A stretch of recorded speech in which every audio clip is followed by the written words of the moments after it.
আমার সাথে তার প্রথম পরিচয় হয় ইমুতে। কথা বলতে বলতে একটা সময় জানতে পারি তার পুরনো একটা অতীত ছিল। তার অতীতে একটা ছেলের সাথে তার সম্পর্ক ছিল। তাদের সেই রিলেশনশিপের সম্পর্কটা ছিল প্রায় 6 থেকে 7 বছরের। কিন্তু ছেলেটা তাকে বিয়ে না করে তাকে ঠকিয়ে অন্য একটা মেয়েকে বিয়ে করে নেয়। সে এই কথাগুলো আমাকে বলে বলে অনেক কান্না করত এবং আমিও তার ওই কথাগুলো শুনতাম। তারপরে এইভাবে একে অপরকে জানতে থাকি। একটা সময় জানতে জানতে আমরা একে অপরের প্রতি ভালোবাসায় জড়িয়ে পড়ি। আমরা রিলেশনে তখন ঝাঁপিয়ে পড়ি। কিন্তু এখানে একটি বিষয় হলো যে তার বয়স হলো 26 আর আমার বয়স হলো 21 বছর। আমাদের মাঝখানে বয়সের অনেক বড় একটা গ্যাপ রয়েছে। এভাবেই আমাদের দিন যেতে লাগলো। দেখতে দেখতে একদিন আমার একটি কাজিন আমাকে ফোন করে এবং কি আমাকে বলতে লাগলো, আমি একটি মেয়ের সাথে রিলেশনে ছিলাম, কিন্তু এখন আর আমি তার সাথে কোনো কথা বলি না। তুই যদি চাস তাহলে তার সাথে কথা বলতে পারোস, তাতে আমার কোনো সমস্যা নেই। তখন আমি আমার কাজিনকে বললাম, আচ্ছা ঠিক আছে, তুই তাহলে আমাকে তার নাম্বার আর একটা পিক দে আমাকে। তারপরে আমার কাজিন আমাকে তার একটি নাম্বার এবং কি পিক দিল।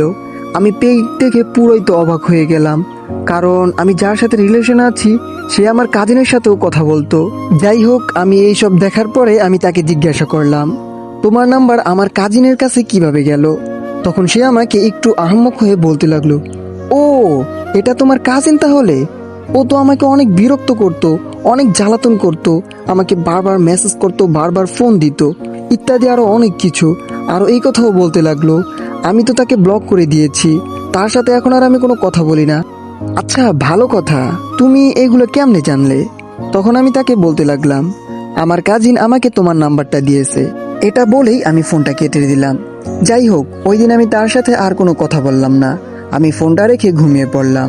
পরবর্তীতে আমি আমার কাজিনকে নক দিলাম এবং আমি আমার কাজিনকে বলতে লাগলাম, কিরে, তুই যে বললি ওর সাথে তোর রিলেশন ছিল, কিন্তু ও তো বলতেছে তুই নাকি ওকে বিরক্ত করতি, কি কাহিনী কি বলতো আমাকে?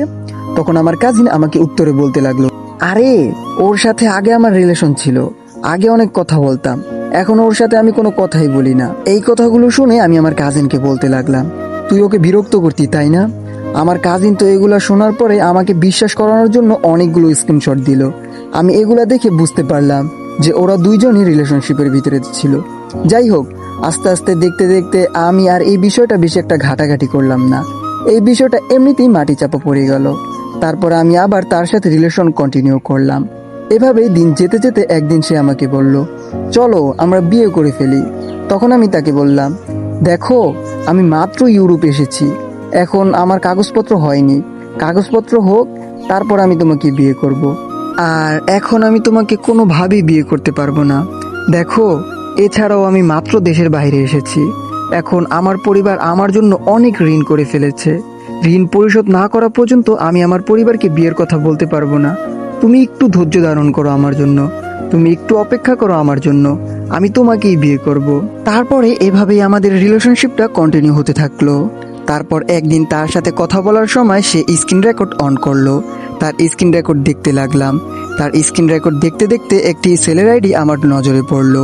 দেখলাম যে তার ওই আইডিতে অনেকই কথা বলেছে, সেটাও আবার তার আইডিতে একটা ছেলে। আমি ব্যতীত তার আইডিতে আরও একটি ছেলে আছে। তখন আমি তাকে ওই ছেলেটার সম্পর্কে জিজ্ঞাসা করলাম, ওই ছেলেটাকে?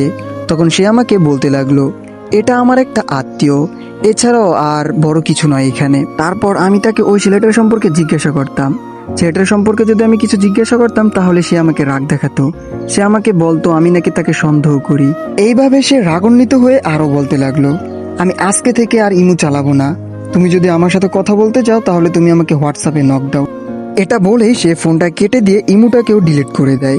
ইমুটা ডিলিট করে দিয়ে সাথে সাথেই সে আমাকে হোয়াটসঅ্যাপে নক করে। এখন থেকে আমাদের ইমু বাদ দিয়ে হোয়াটসঅ্যাপে আবার রিলেশনশিপটা কন্টিনিউ হতে থাকে। এভাবেই আমাদের রিলেশনশিপটা অনেক ভালোভাবেই চলতে থাকে। কারণটা হলো যে সে যখন যা বলতো তখন আমি তাই করতাম। সে আমার কাছে যা চাইতো আমি তাকে সেই জিনিসটাই দিতাম। আমাকে সে যেভাবে থাকতে বলতো আমি সেইভাবেই থাকতাম। সে আমাকে যা বলতো আমি প্রত্যেকটা বিষয় পুঙ্খানুপুঙ্খানুভাবে আদায় করার চেষ্টা করতাম। তারপরে দেখতে দেখতে আমার বাইরে কাজের চাপ অনেকটাই বেড়ে গেল। আমি তাকে ফোন দিলে পাইতাম না, অথবা সে আমাকে ফোন দিলেও পাইতো না। এভাবে 2-3 দিনের মধ্যে আমাদের কথা অনেকটাই কমে আসলো। এইভাবে আমাদের কথা বলা কমে যাওয়ার মাধ্যমেই একদিন সে আমাকে বলল তার পরিবার নাকি তাকে বিয়ে দেওয়ার জন্য চাপ দিচ্ছে, যে কোনো সময় আমার বিয়ে হয়ে যেতে পারে। আমি তখন বিষয়টাকে বেশি একটা গুরুত্ব দিলাম না। কারণ আমি ভাবছি যে আমাদের মাঝখানে কথা কম হচ্ছে, এই কারণে সে আমাকে রাগ হয়ে এই কথাগুলো বলতেছে। তারপর এইসব বাদ, একদিন কোনো না কোনোভাবেই আমি জানতে পারি তার নাকি একটি ছেলের সাথে এঙ্গেজড হয়ে গিয়েছে। আর সে আমাকে এই কথাগুলো বলেইনি। যখন আমি এই বিষয়গুলো জানতে পারলাম, তখন আমার পায়ের নিচ থেকে মাটি সরে গেল এবং মাথার উপরে আকাশ ভেঙে পড়ল। আমি কি করব কোনো কিছুই বুঝতে পারতেছিলাম না। আমার পুরো দুনিয়াটা কেমন যেন ঘুরতেছিল। তারপর আমি অনেক কষ্ট করে সময় বের করে তার সাথে অনেকক্ষণ যাবৎ কথা বললাম। তবে হ্যাঁ, আপনাদেরকে একটা কথা বলতে ভুলে গিয়েছি যে আমাদের এই রিলেশনশিপটা কিন্তু সেই প্রথম থেকে এই পর্যন্ত প্রায় 2-3 বছর হয়ে গিয়েছে। সেটা গল্পের কারণে আপনারা বুঝতে পারেননি। যাই হোক, এটা বাদ দিয়ে আমরা গল্পতে ফিরে যাই। তখন আমি তাকে বলতে লাগলাম, এটা কি কোনো কথা? দেখো, তোমার সাথে আমার প্রায় 2-3 বছরের রিলেশনশিপ, আর তুমি যদি এখন হুট করে একটা ছেলের সাথে এঙ্গেজ করে নাও, তাহলে কি আমি কোনোভাবে মানতে পারবো বলো তো তুমি? তখন সে আমাকে বলতে লাগলো, দেখো, এখানে আমার কোনো কিছুই করার ছিল না। আমার জীবনে ভালোবাসার মানুষকে পাওয়ার কোনো যোগ্যতাই নাই।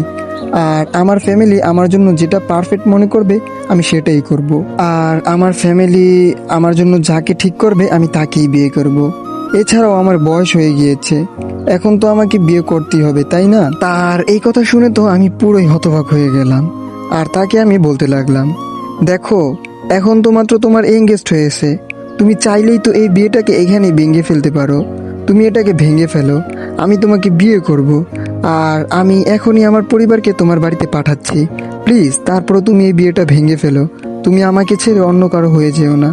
তখন সে আমাকে বলতে লাগলো, আচ্ছা ঠিক আছে, তোমার যেটা ভালো মনে হয় তুমি সেটাই করো। তারপর এই বিষয়টা আমি আমার ফ্যামিলিকে জানালাম। প্রথমে আমার ফ্যামিলির কেউ রাজি হচ্ছিল না। তারপর আমি অনেক কষ্ট করে কান্নাকাটি করে আমার ফ্যামিলিকে রাজি করালাম। তবে এরই মাঝেই আমার একটা বিষয় প্রচণ্ড পরিমাণে খটকা লাগতেছিল। তার সাথে তো মাত্র আমার 2-3 দিন একটু কথা কম হয়েছে, এর ভিতরে তার সাথে একজনের এঙ্গেজড হয়ে যাবে, তা ওর বিয়েও ঠিক হয়ে যাবে। বিষয়টা একটু কেমন যেন লাগলো আমার কাছে। তখন আমি তাকে হোয়াটসঅ্যাপে আবার ফোন করলাম রাত্রিবেলা, এবং কি তাকে আমি জিজ্ঞাসা করলাম, আচ্ছা একটা কথা বলবো, তুমি কি সত্যি করে কথাটার উত্তর দিবে আমাকে? আচ্ছা বলি তাহলে, যেই ছেলেটার সাথে তোমার এঙ্গেজড হয়েছে, এই ছেলেটাকে কি তুমি শুধু তোমার পরিবারের চাপে পড়ে বিয়ে করতেছো, নাকি এই ছেলেটাকে তোমার পছন্দ আছে? আগে তার সাথে তোমার কোনো সম্পর্ক ছিল, নাকি তুমি তাকে পছন্দ করতে, নাকি এর মাঝে তোমাদের কোনো কিছু আছে? তখন সে আমাকে বলতে লাগলো, আল্লাহর কসম লাগে, আমার পরিবার আমাকে জোর করে তার সাথে চাপিয়ে দিচ্ছে। আমি তাকে কোনোভাবে বিয়ে করতে চাই না। সে কসম কেটে পর্যন্ত আমাকে এই কথাগুলো বলল। আমি তার এই কসম কাটার কথাগুলোকে সত্যি সত্যি বিশ্বাস করে নিলাম। কারণ কি, কোনো মানুষ তো আর এমনি এমনি কসম কাটে না, তাই না? তাই আমি বিশ্বাস করতে কথাগুলো বাধ্য হলাম। তখন আমি আবার তাকে বলতে লাগলাম, আচ্ছা, যেই ছেলের সাথে তোমার এঙ্গেজড হয়েছে, সেই ছেলেটার নাম কি? সেই ছেলেটার বাড়ি কোথায়? সেই ছেলেটা কি করে? সেই ছেলেটার একটা পিক দাও আমাকে, আমিও দেখি ছেলেটাকে কি জন্য তোমার পরিবার পছন্দ করলো। তখন সে আমাকে বলতে লাগলো, আসলে হয়েছে কি, যেই ছেলেটার সাথে আমার এঙ্গেজড হয়েছে সেই ছেলেটার নাম ঠিকানা কোনো কিছুই আমি জানি না। তার সাথে আমার পার্সোনালি কোনো কথাই হয়নি। আচ্ছা ঠিক আছে, তুমি যেহেতু সেই ছেলেটার নাম ঠিকানা এবং কি পিক চাইছো, আমি আমার মায়ের কাছ থেকে সবকিছু জেনে পিক চেয়ে আমি তোমাকে দিব, ঠিক আছে? তার এই কথাগুলো কেমন যেন আমি বিশ্বাস করতে পারতেছিলাম না। তার এই কথাগুলো কেমন যেন আমার কাছে খটকা লাগতে লাগলো। তাই আমি সবকিছু ইনভেস্টিগেশন করতে লাগলাম। তার আইডি ঘোরাঘুরি করে দেখতে দেখতে অনেক কিছুই দেখলাম, কিন্তু সন্দেহজনক কোনো কিছুই দেখতে পেলাম না। তবে যখনই সকল সন্দেহ কেটে গেল আমার মন থেকে, তখনই আমার নজর গেল একটা আইডির দিকে, যে আইডিটা ইমুতে তার সাথে আমি আগেও অ্যাড দেখেছি। এরই মাঝে তার ভাইয়ের সাথেও আমার মোটামুটি যোগাযোগ হয়েছিল। তার ভাইয়ের আইডিও আমি ঘাটাঘাটি করতে লাগলাম। তবে তার ভাইয়ের আইডি এবং কি তার আইডির ভিতরে ওই ছেলেটাকে আমি কমন দেখতে পেলাম। আর ওই ছেলেটার আইডি ঘোরাঘুরি করে দেখতে দেখতে আমি একটি জিনিস দেখলাম, যে আমার প্রিয় মানুষটার হাতে মেহেদি দিয়ে ওই ছেলেটার নাম লেখা। এটা দেখার পরে তো আমি একেবারে হিতাহিত জ্ঞান হারিয়ে ফেলেছিলাম। যখন আমি এই সব কিছু দেখলাম তখন আমার মাথা ঠিক ছিল না। তখন আমি এই সব দেখে সাথে সাথেই তাকে ফোন করলাম, এবং কি তাকে আমি বলতে লাগলাম, তুমি বললে যে তুমি তোমার হাজবেন্ডের নাম ঠিকানা ছবি কোনো কিছুই জানো না, তাহলে তোমার হাতে তোমার হাজবেন্ডের নাম লেখা কিভাবে? বিষয়টা কি, সত্যি করে আমাকে ক্লিয়ারলি বলো তো। তারপর যেহেতু তার সমস্ত রাস্তা বন্ধ হয়ে গেল, আমাকে ফাঁকি দেওয়ার, তখন সে সবকিছু স্বীকার করে আমাকে বলতে লাগলো, দেখো আমি তোমাকে এই বিষয়টা বলতে চাই না, আমি যদি তোমাকে এই বিষয়টা বলি তাহলে তুমি অনেকটা কষ্ট পাবে।